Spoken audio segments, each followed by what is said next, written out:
What's going on YouTube? This is Heaven's Reaper. Posted this video several times, and every time it gets taken down because someone keeps flagging it. So yeah, let's go on with this. The next video I'll bring you guys after this is going to be Predator Plants. I'll explain more about that video when I get to the actual video. So yeah, let's do this. We are playing 3 dog. It's your main search of the deck. When it's normal special summon from the hand, you can add 1 Edgem Sabers or 1 fluffal monster from your deck to your hand. Except dog, you can only use this effect of dog once per turn. We play 3 bear. Bear has 2 effects. Second effect you never use. He's mainly used for pitching him from your hand to get Toy Vendor. I played 2 wings. A lot of people play this at 3. I played it at 3 for a while and it clogged quite a bit because it's quite useless if you have multiples in the graveyard and no Toy Vendor. So yeah, I like it at 2. It's working well at 2, so I'm keeping it at 2. 2 Owl. Owl is your poly searcher and he can act as a poly himself at the cost of 500 life points. 2 Penguin. Penguin's good because you can summon him and then summon dog from your hand and get the effect off. But his main effect that I use on him is his mini Graceful Charity effect. When he uses fusion material for a Frightful Fusion, you can draw 2 cards and then discard 1. So that's all he's really used. That's all I use him for anyway. For the last fluffals, I played the 1 cat. It allows you to just reuse your poly when he's used his fusion material. And I play the 1 octopus. Just allows you to reuse materials when he's normal special summoned.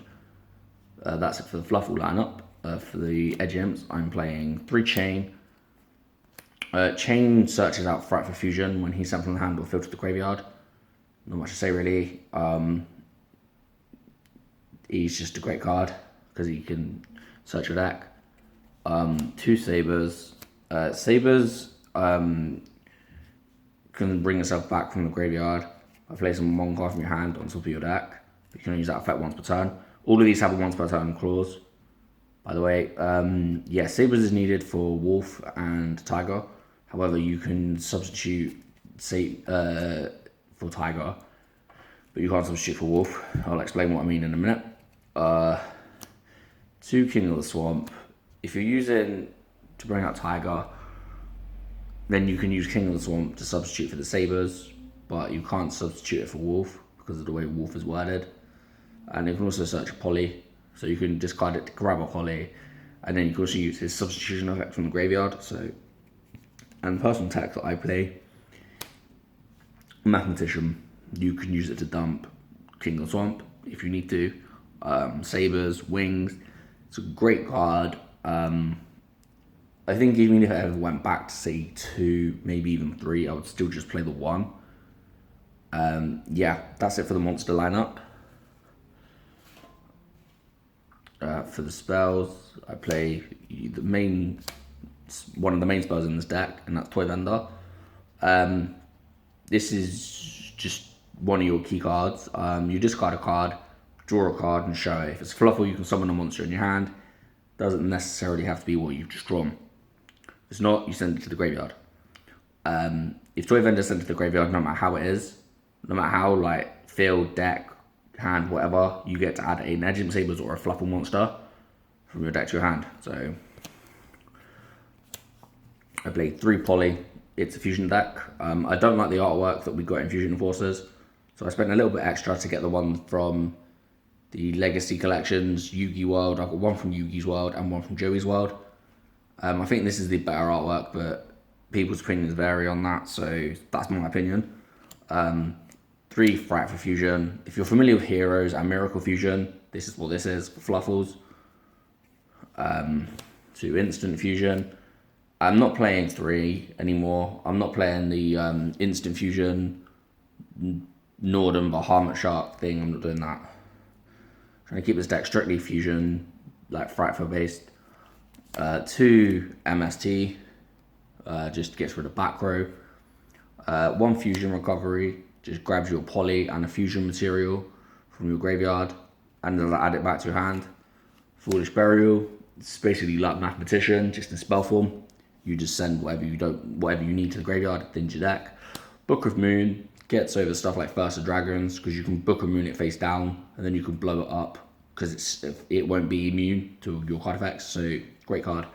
1 upstart, just 39 card deck, and 1 Soul Charge. I'm undecided if I'm keeping Soul Charge in, because it's not, I don't really use it a lot, I normally just pitch it for 12 under, but it's there if I need it, so yeah, that's it for the main deck. For the extra deck, I'm playing 2 Kraken. This is generic. It's just any edge imp and any fluffal. It's targeting removal, but it's non-destruction. It can't attack directly to turn user's effect, but if you fusion summon this user's effect, and then you fusion summon this to make Sabertooth, and then you bring him back, you can then attack directly. He gets 2 attacks each turn. And then at the end of the battle phase, if he battled, i.e. attacked or is attacked, he gets a Dante effect and goes to the defense, and he's a 3000 defense, so he's a pretty decent monster. Sabertooth, 1 Fright for Fusion monster and 1 or more Fluffal or Edge Imps. When he summons, you can target a Fright from Fusion monster in your graveyard and summon it. The only 2 you can't summon are Leo and Wolf, because they can only be fusion summoned. All monsters you control, like Frightfurs, will gain 400 attack. And if he's fusion summoned with 3 or more fusion materials, he cannot be destroyed or by battle or card effects. Kraken, Tiger, and Sabertooth are your main ones that you're going to go into. Oh, and Sheep, obviously. But they're your main ones, because they're just the better ones. 3 Tiger, Mass Field Destruction, Edge Imp Sabers, and 1 or more Fluffal. When he's fusion summoned, you target cards on the field, up to the number of materials used for it, and destroy them. And all frightful monsters you will control gain 300 attack for each Fluffal and frightful monster you control, including himself. So when he comes out, he's 1900 as it is.